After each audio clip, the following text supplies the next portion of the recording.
SMX Insider heads to the Great Pacific Northwest for Washougal, and SMX Insider is there with analysis of Justin Cooper going down, the shakeup in the SMX standings, an incredible ending for Jeremy Martin, and Zach Osborne joins us for analysis of the top of the 450s.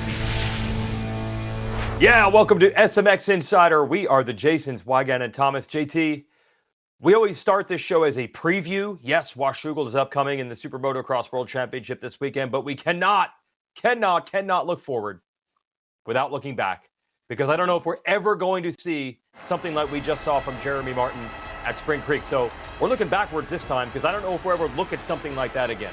Yeah, let's hope we're not looking forward at more J-Mart performances, because this was the ideal way to walk away, and it was so unlikely.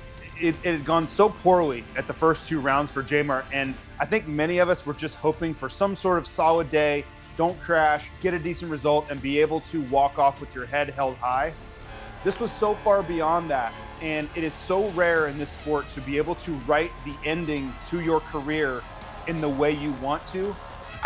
If you didn't feel the emotion of that moment, watching it or in person, you may want to check to see if you still have a pulse, because for me, that was an all-time moment in this sport, period. Over the course of history, the last 50 years, that was right up near the top as far as a special moment. A couple things I want to talk about here. I talked to Jeremy quite a bit after the race, and he was doing the standard, thanking the team for a start map, and they changed the bike compared to what he had at round one. I don't care. JT, we talk about this all the time. We see riders under duress or under pressure or in moments like this get starts. I know that a start appears to be a dyno chart, one motorcycle versus another, horsepower, torque plus traction. Does this not prove that there is an emotional component to this whole deal? Well, I think adrenaline was the common denominator for his entire day. To be able to run that much pace, not get tired whatsoever, because yes, he's incredibly fit, we know that, but on the motorcycle fitness is a different thing, and he had not been riding a lot leading up to this. So I'm with you. You know, on the podium when he started talking about the settings he changed in between motos, I almost took the microphone and bonked him on the head with it, because I wanted him to talk about exactly what we were seeing and feeling. He's never going to have to worry about motorcycle settings for the rest of his life. Tell us what you're feeling in this moment, and thankfully we eventually got there. The bike adjustments aside, this is the last time you're ever gonna, people don't get to exit the sport like this. This is such a unique thing, and the fight that you showed in the second half of that moto when you could have relented, that means something. Walk us through that, because this is it. This is a moment you're never gonna forget. Oh, for sure. This is the drug that I'm talking about. Like, when you retire, I struggle. You fans cheering me on out there, I mean, it's something we all crave. Everybody who's been in this sport knows what it feels like, and thank you guys so much. My parents have built this up for 37 years. This is our blood, sweat, and tears into this, and seeing you guys line all these hillsides right now, you have no idea how much this means. Congratulations, you deserve it. Yeah, whatever. Bike settings. We want to hear about heart and soul in this situation. And on a related topic, let's be honest, he did get a little help from the hand of fate. Joe Shimoda had him in the first moto, passed him in the second moto, and then his brakes go out. And then Hayden Deegan didn't need to catch him. I don't know if he could have or would have, but he didn't need to for the overall. So almost like in a movie-like script where even the hero almost gets it and then something crazy happens to bail him out. That actually made it more interesting to me. Yeah, you can point to whatever you want, but for so many things to happen, to not think that it felt like fate or destiny for the day to go that way that's too far of a reach for me. That felt like it was supposed to happen exactly like it did. And again, I cannot say strongly enough how much of a privilege it was to be there to witness it. Absolutely. Yeah, through the years, there's going to be 500,000 people that claim they were there for that race 10 years from now. And now we can start talking about the racing upcoming this season. Oh, yeah, big interview time. One of our faves, Zach Osborne, multi-time Pro Motocross champion, got titles in both classes, and now a new role working with Beta. But look, we'll go to that later, and we'll talk about Jet Lawrence and Eli Tomac. But look, man, you know the emotions, the highs and lows of races. What was running through your mind when you saw Jeremy Martin do what he did over the weekend? Yeah, it was incredible. I instantly tweeted like you couldn't have scripted this any better, right? Incredible weekend for him. What a way to go out. I know a lot of people, myself included, would pay to go out like that in some sort of cool fashion, you know. I was really surprised that he wasn't better at the beginning of the season. Like I thought he would sort of be top 10 and work into these sort of results, but then once he was like, "Oh, I'm just gonna do Millville," I felt like it was kind of mailing it in a sense, but maybe there was a chance he does something cool, and yeah, for sure he did something insane, and it was awesome to watch. I was glued to the TV. Eli Tomac, you've spent time with him. You're one of the only, I think, racers that could have called him like a true friend at one time, trained with him, spent time with him. So when you watch him over the last couple of rounds, what do you see going on? Because everyone I talk to seems to have a different opinion about what's eating Eli Tomac right now.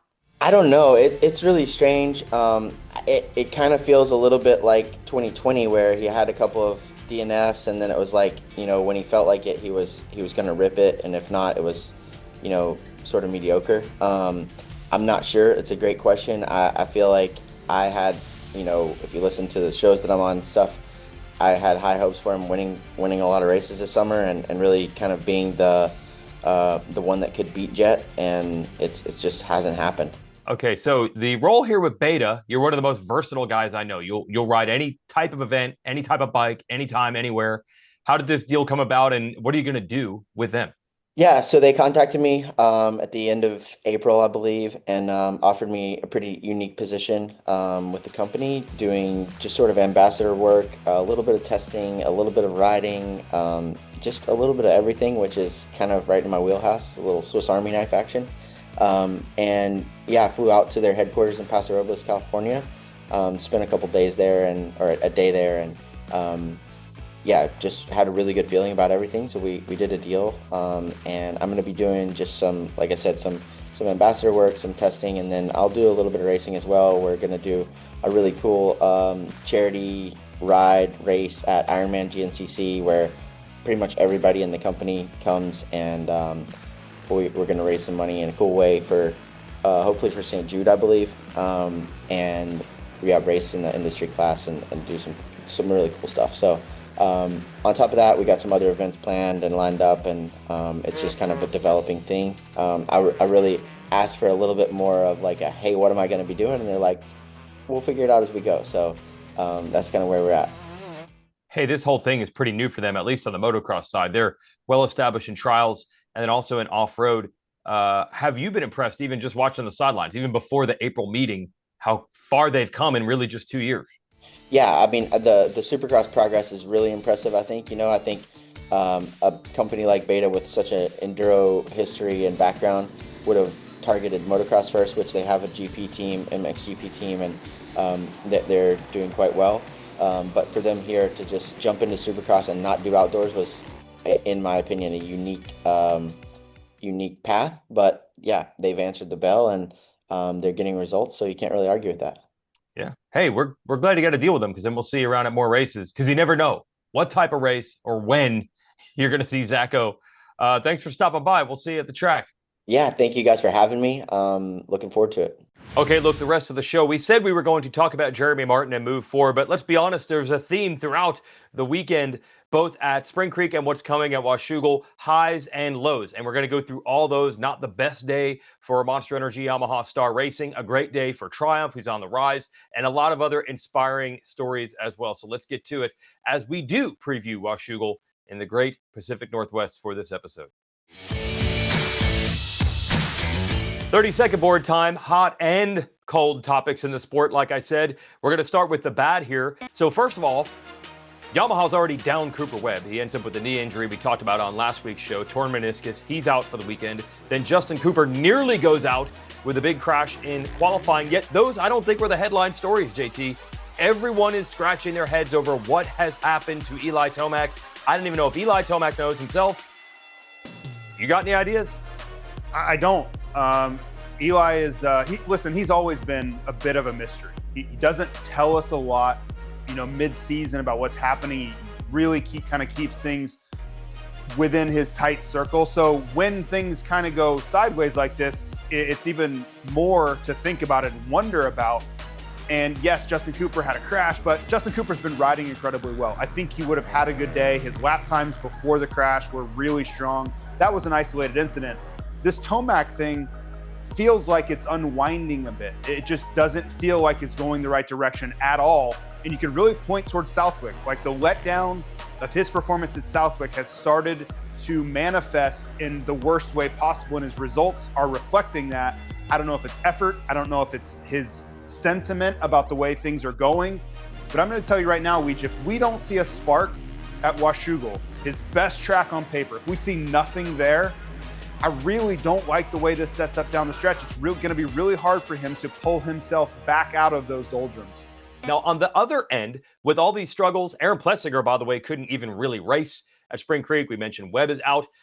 Others are taking advantage. And not just, I think, by luck. Look at RJ Hampshire's results. They've gotten much better with each race. But I think he's riding well. I don't think it's just he was where he was at the beginning of the year and other guys left. He's riding great.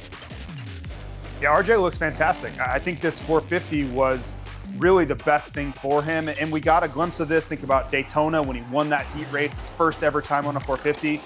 There was the idea that much more power with RJ's willingness to take a lot of risk wouldn't work, but we're getting the best of that possibility where it's calmed him down. He's able to use the power so he doesn't have to override the way he did the 250.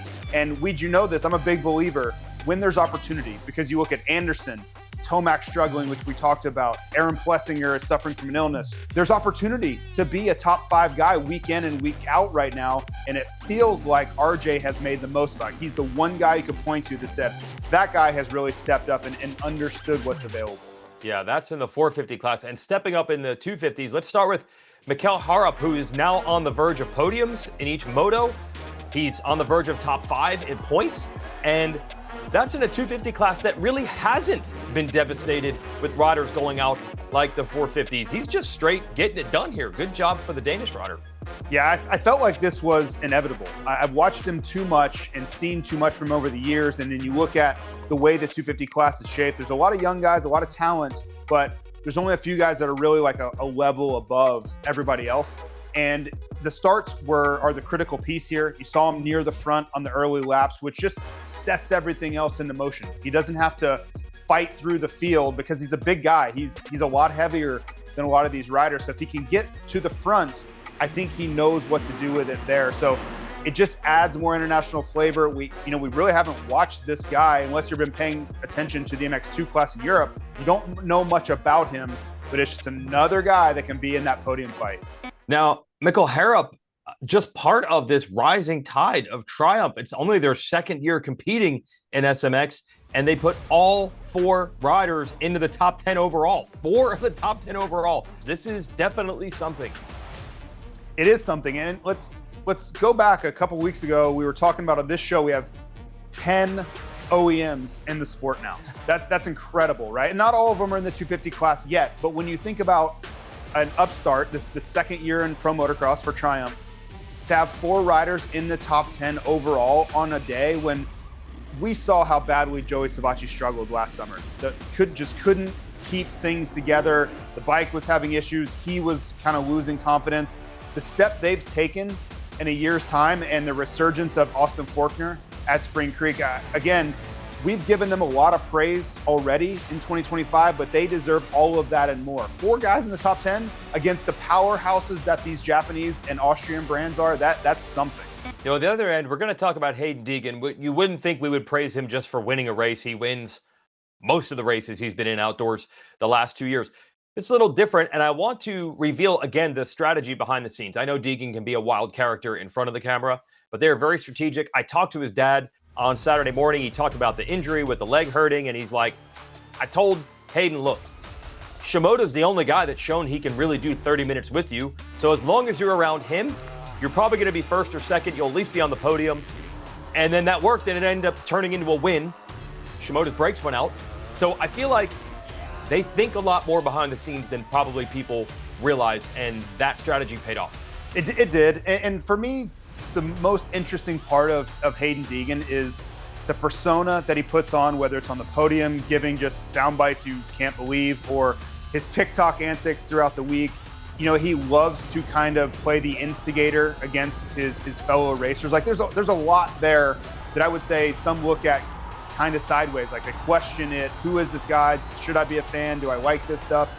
But when it really comes down to it, all of that nonsense goes to the wayside when things really get difficult on the racetrack. And I would just say it, he looks like he is the toughest of all these guys when things are difficult. So to me, it's the contrast of this personality off the motorcycle on social media versus who he is in the toughest moments. They could not be further apart from each other. It's fascinating to kind of watch all of these different dynamics unfold on and off the motorcycle. Yeah, he definitely wasn't perfect 100% at Spring Creek, but he still ends up getting the overall win. That speaks volumes.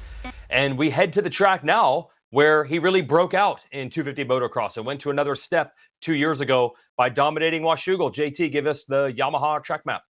Yeah, so Washougal is it's easily the most picturesque race on the calendar, but it's a tricky racetrack. It's incredibly hard packed, and it's one of the only tracks where they don't bring in a lot of outside dirt to kind of soften it up. You're going to get a hard racetrack on Saturday afternoon, no matter what. So take that scoop tire, toss it by the wayside. I want to see if Eli Tomac even goes away from that scoop tire. Then there is this shadow dynamic. There's so much of the racetrack that's covered by a tree canopy. It wreaks havoc on rider vision. It's something that everybody dreads every single year, but you always have to deal with it, and you have to find the right goggle lens or just understand what the ask is. But it is such a unique racetrack, and I think it stands alone. And that's what's great about pro motocross is all these different tracks ask different things of the riders, and Washougal asks very unique things of every rider. Absolutely. So with those questions in mind, we're going to ask some questions to the experts. Let's bring in James Stewart and Clinton Fowler with the Inside Line. Thanks, Jason. What's up, guys? You know who it is, your boy JS7, and I'm joined with my co-host on the Inside Line, Mr. Clinton Fowler. Let's break it down to the people on the Insider. Let's give them the event winner odds. Who we got this weekend, Clinton? Yeah, we're headed to scenic Washougal, and no surprise, they have Jet Lawrence as the strong favorite with a minus 824, paying out $22. And because he's a strong favorite, the odds are pretty favorable, or the payouts are favorable for the remainder of the field. Hunter Lawrence plus 432, paying out $106. Chase Sexton plus 580, paying out $136. And Tomac plus 1,700, James, paying out $361. Justin Cooper, nearly a 4,000, plus 4,000, paying out $809. So Jet Lawrence, he's won 7 in a row, James. They've got him as the odds-on favorite for 8. Chase Sexton seems like it's his best venue. Could be a great battle. What do you think? Yeah, I love the Chase Sexton pick at 580. Look, Chase Sexton got the one thing in any kind of racing that you need, speed. You look at last weekend, even the weekend prior at Red Bud, the guy has the speed. Last weekend, he was only a 10th off Jet Lawrence as far as the fastest lap time. Chase's problem right now, he hasn't been racing. So to be able to do that consistently, that's when you got to lean on the motorcycle to be able to do it over and over. Chase was losing a lot of time going down those hills, especially Mount Martin, but he was able to figure it out somewhere else around the racetrack. So he has the speed. That's what you need. Now this weekend at Washougal, because of the track and how hard base it is, KTM's going to be better off the truck. So he's going to show up and be better off. And I do believe it is one of his best venues. It'd be easier to replicate that because he has the speed. When I'm looking at those lines, Chase Sexton wants to beat Jet Lawrence as bad as anyone out there. So for him to be able to get it done this weekend, I think he can. I absolutely think he can. Now, Willie, that's up to him to go get it done, but he has the speed. When you look at Eli Tomac, I think Eli's in an emotional spot right now. So for him at 1,700, I can see those odds being a long shot. It is his best venue. The dude hasn't been off the podium. He hasn't finished worse than second at any point since he's been racing here. So it's Eli Tomac. He can always get it done, but I love Chase Sexton to be able to try to get it done to beat Jet Lawrence. At the end of the day, Jet Lawrence is still the favorite, and until somebody beats him, he's always going to be the favorite. So there you have it. There you go, guys. Make sure you go check your local sports book. As you make the bets, the odds are going to change. They're going to adjust. And James, I'll see you in Washougal. Yep. All right. Back to you, Jay. Okay, thank you, James and Clinton. Clinton will actually be back later in this show. We'll get into the top of the 450 SMX standings, which are very intriguing. In the 250 class for SMX, and this is to get into the playoffs, JT, the real intrigue is who gets in, not who's going to be number one seed. I think Deegan's pretty much cinched that in the 250s. But these riders who are rallying now in Pro Motocross, you can see the standings here. So you got Lux Turner trying to get in. He's been riding well lately. Parker Ross is in, riding really well lately. Dylan Schwartz riding really well lately, trying to get in. And then I don't even know. Mikkel Harrup said he wasn't really even thinking about SMX, but he's in as it would be right now. I don't know if he's going to race or not. When does Cole Davies return? Because he's in, at least by points. Let's hear from Schwartz, Ross, and Turner on trying to get into the playoffs. Yeah, I mean, that would definitely make it a lot easier to just be able to go straight in. But at the end of the day, I want to focus on each weekend and, do the best I can each weekend. And then if I do that, then I should be able to make it in, no problem. So that's kind of how I'm going at it, and kind of just focusing on that and just doing the best I can each weekend.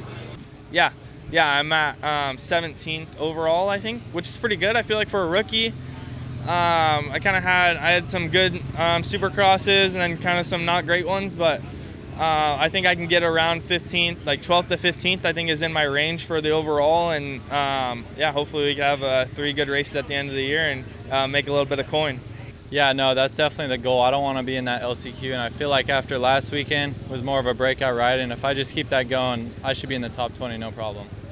Yeah, it's going to be really interesting between all those guys. And one more name to throw in there, Jalik Swoll sitting there, he's working. And I don't think they're thinking about him too much, but these podium-type finishes that he's putting in, he can make up a lot of points on guys like Turner and Parker Ross and these guys in a big hurry. So I think it might be one of the biggest storylines that we have to think about when we get to Budds Creek, because they're going to be, I would say, 3 or 4 guys all thinking that they have a shot in that final moto. Yeah, that will be interesting because 21st on back, you have to race the LCQ at all 3 playoff races. You could win round 1 and you're still going to be in the LCQ in race 2. So those 250 riders do not want to do that.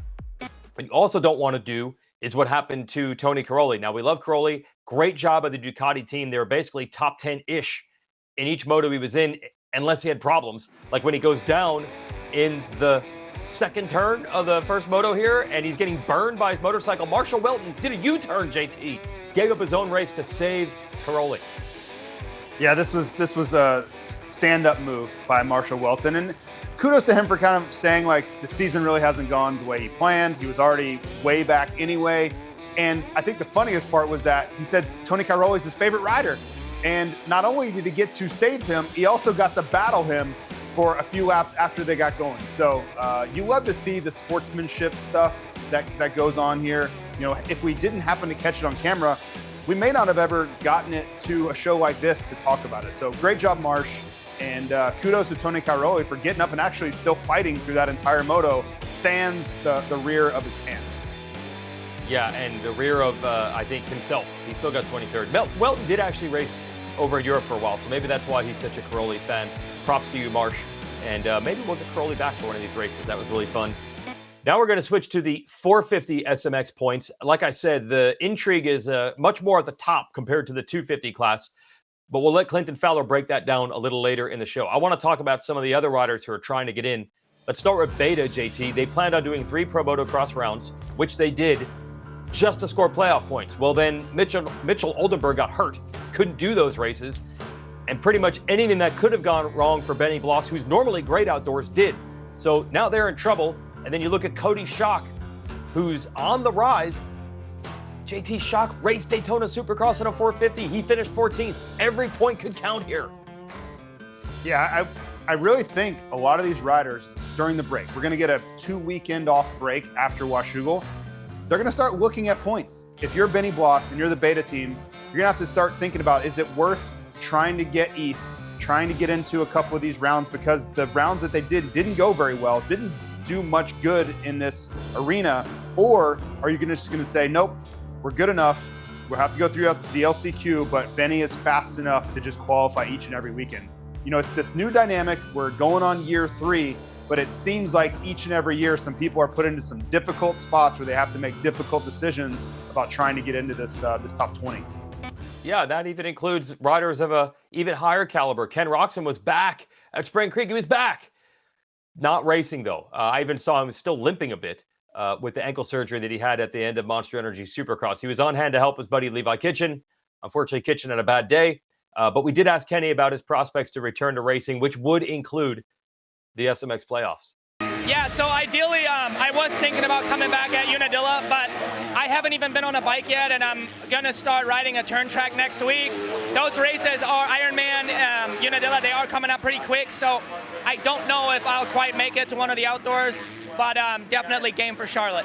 Yeah, it was great to have Kenny there, not necessarily in the capacity we wanted him to be there, but I got the feeling he was a little bit further behind in the recovery than he wanted to be. I think he wanted to be riding a little bit at this point, which would then give him an opportunity to come back and race at Ironman, gain some points, a la Chase Sexton towards his seeding. But hey, these things take time.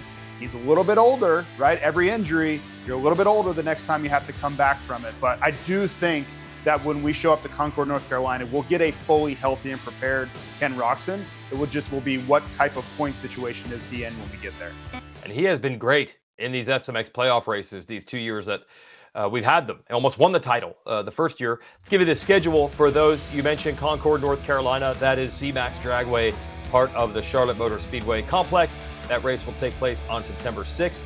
And I'm pumped on this St. Louis deal. It's going to be different than the Supercross track we've seen in that dome before, which has everybody's favorite dirt in Supercross. That'll be part of the event, just more of it. That's September 13th. And then the grand finale, the World Championship in Las Vegas. Get your tickets on the one side of the grandstand that has track in front and behind it. That's a pretty unique experience. These hybrid tracks, JT, it's a lot different. It is a lot different, and I think they're going to have to adjust again. I think they've understood what's going to happen. Concord, they have figured out. Vegas, they should have figured out. But now we have this St. Louis dynamic, which it feels like it's going to be a little bit more supercrossy just by the venue and type of layout. I know they're going to try to add some motocross, but it feels a little supercrossy in theory to me. So it's more guessing games for these riders, and those that adapt the most quickly will find success.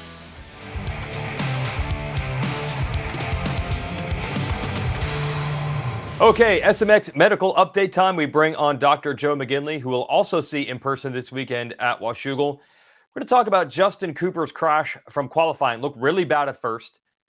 Then he shows up for the first moto and actually finishes pretty well. Second moto was worse. So we don't have specifics on the injury, but just talk about that recuperation process throughout the day.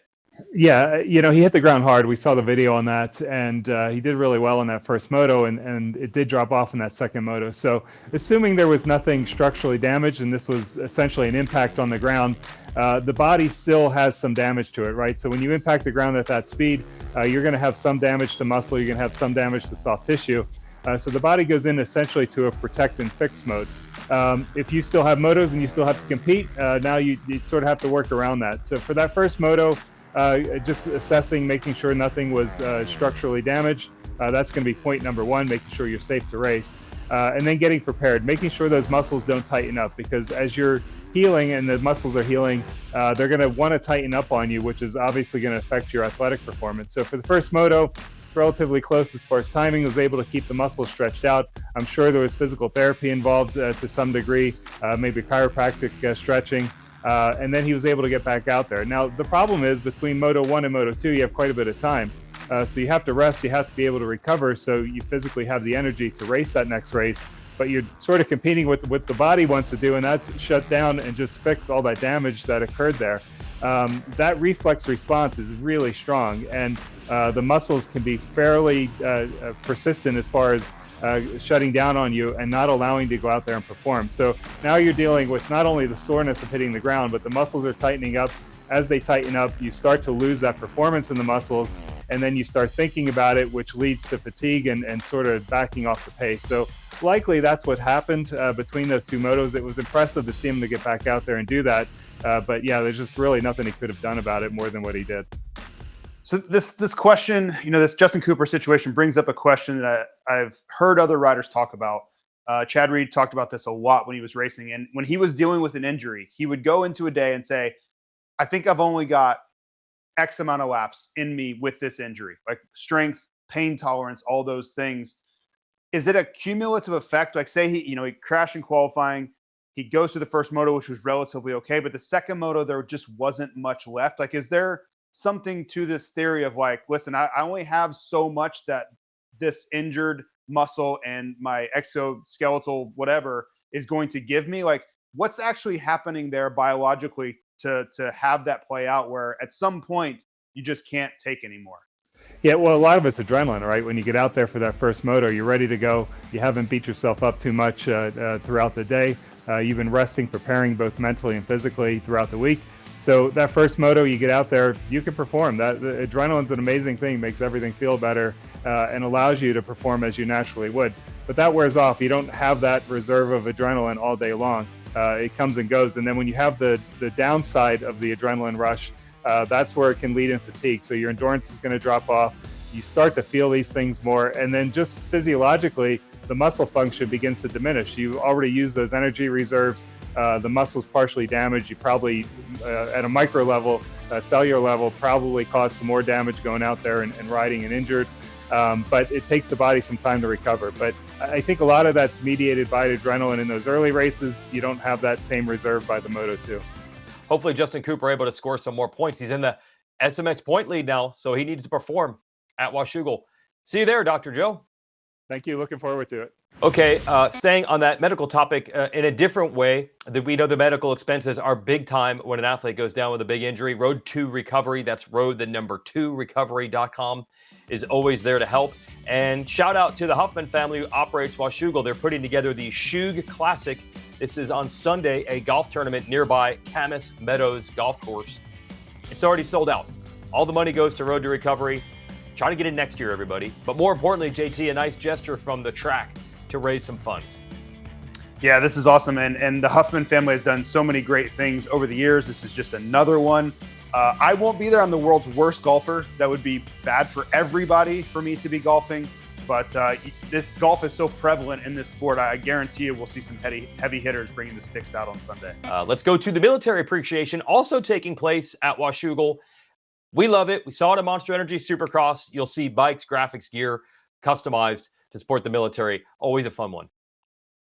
It sure is. And I've gotten an opportunity to interview some of these guys down on the podium, which is always great. It is an honor for me to show any appreciation for the sacrifice and the service that they continue to give our nation. So, we love these races, whether it's Monster Energy Supercross or now here at Pro Motocross at Washougal. It kind of shows you there's a bigger calling than the sport we all love.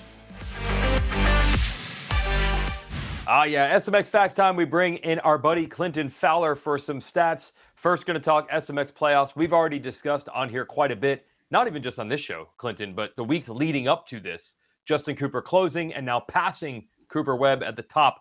But there's a lot more intrigue, maybe things we didn't expect over the last couple of weeks. Indeed, Weege. Barring disaster, Justin Cooper does look like he's going to be our number one seed for the SMX standings. But with Cooper Webb out for the remainder of Pro Motocross, presumably we won't see Aaron Plessinger here this weekend in Washougal. He's got that pretty locked in. But we're going to see Jet Lawrence and Hunter Lawrence be the benefactors, or at least the potential benefactors here. Right now, I've got Jet Lawrence projected to finish second behind Justin Cooper. Chase Sexton is still in a battle with him. Chase Sexton has 30 points on him, so we've got to watch that closely as the season winds down. Hunter Lawrence is really going to depend on how long Aaron Plessinger is out, but I've got him at fourth, just one step ahead of Aaron Plessinger. We'll watch that closely. But JT, the interesting one here is those final two spots, the 19th and 20th position in the SMX standings. And right now, those are held by Mitchell Oldenburg and Benny Bloss. But those guys aren't racing right now in the Pro Motocross Series. And guys like Cody Schock and Benoit Petrel and Valentin Guillaume and Mitchell Harrison and Harry Koulos, who are ranked 21st through 25th, are all in the hunt for those two spots. And man, we saw it this week in Spring Creek, JT. Pretty incredible battle and opportunity for these guys. It is, and there's no worse feeling for the beta guys to not even be racing and to feel those guys just coming and doing great things each and every weekend, because those guys they're performing, they're getting good points. And typically, if you're riding pretty well at the last couple of rounds, your opportunity to get even more points goes up. Some of the guys don't show up. We've seen Jason Anderson not be around. Aaron Plessinger is dealing with issues. So opportunities to get even more points could be in the card. You see a pretty big shakeup down the stretch for the top 20. All right, now this topic is the one we really want to hit. The walk-off for Jeremy Martin. We did talk about in the broadcast that Ricky Carmichael did win the final motos he was in Pro Motocross. But let's be honest, Ricky won like all the time, to be honest. So the fact that he won the last one didn't feel that shocking, certainly not compared to the shock we had when J-Mart won. Give us some other walk-offs to compare this to. Yeah, absolutely incredible day for Jeremy Martin last weekend and that walk-off win. And it's in Pro Motocross only happened 4 times, Weege. We've got Rick Johnson back in 1990 in the 500 class. He went 2-1 for first overall, an incredible day for him to finish out his career in Pro Motocross. Ricky Carmichael, as you mentioned, in 2007. Unknown at the time, Ryan Villapoto, he won his last 6 motos, but again, we didn't really know. He was at the peak of his game, as we were talking about, Weege, and then Jeremy Martin. So that's your Pro Motocross ones, but I think we'd be remiss not to mention Brock Glover did so in Supercross in LA in 1982, and then Keith Turpin in the 125 Supercross class back in 87 did the same. JT, the net of this is Jeremy Martin, an incredible day, super special. I don't know if you saw it, but him doing donuts in an Audi R8 on his lawn seems like the appropriate celebration for this. It was, and let's just hope that he leaves well enough alone, because these guys are competitors. You heard J-Mart talking about this racing thing, that adrenaline. It feels like a drug. It keeps drawing you back in. But this was the perfect way to leave it. You're never going to top this moment. So I hope that's the end of the road, and everybody can celebrate the legacy that was Jeremy Martin. But Clinton, you didn't even talk about the best walk-off of all time, the Derek Zoolander versus Hansel walk-off. That's the best one that ever happened. So I just wanted to throw that in there. We have to give those guys an honorable mention. Seems like a tough comparison, JT, but, worthy of mentioning. No, I'm going to make that comparison. Glover was 88. Glover was 88. I think he said 82. But Glover, I think, could have competed in that. JT, we saw his role in Winners Take All, the movie, 1986. I think Carl, his character, could have competed in a modeling contest there. And our buddy Rick Johnson, I don't think that wasn't supposed to be his last race either. It's just the way it worked out. So sometimes the walk-offs, we know it's the walk-off. Sometimes we don't. And in the case of Jeremy Martin, we realize how much more special it is when you know it's the last one and he gets it done. Hey, we'll see you soon, Clinton. You got it. Okay, that's it for this show. We are headed to Washougal. I hope you folks actually are in person, because there's nothing quite like the Great Pacific Northwest, the vibe. It's just beautiful up there. Put this on the bucket list. Maybe make a summer vacation out of it one of these years. If you're not doing that this year, we'll tell you how you can watch. That's, of course, Peacock and the SMX Video Pass. Now, one thing to note, things are going to start an hour earlier local time, because we're going to fit into a 2-hour window live on NBC for the first 2 motos. So that means Race Day Live qualifying coverage will take place at noon Eastern. That's 9 a.m. local time Pacific. Normally that's 10. So again, noon Eastern Race Day Live, 1 hour of qualifying. And then the motos start at noon local. That's 3 o'clock Eastern, 2 straight hours starting the day at NBC. And you can watch all the motos and everything, Peacock and the SMX Video Pass. You mentioned that uniqueness of Washougal, JT. Sometimes we theorize, how could that change the results? But it's like the Southwick show we did a few weeks ago. I don't know if we expect things to change no matter what track we're going to at this point. Well, I do think there are nuances to each track. This has been a lights out domination track for Hayden Deegan. So I want to see if that continues. He's the points leader. We know he's probably the best guy, but I think he has a chance, if he's healthy, to dominate at Washougal. And I got to see something out of Eli Tomac. I have to, because if we get more of this 7, 8, 9, 10 stuff, it is going to be a long, long August for Eli. Yeah, and there's SMX coming up. Maybe the bottom has fallen out of this championship, but in a 3-race playoff, it only takes one little crack from someone else for Eli to suddenly be right back in the championship picture. So hopefully he can right this ship real fast. And yes, Washougal will be a great place to do it. We'll see you there, folks, hopefully, or watch our broadcast. That's SMX Insider this week.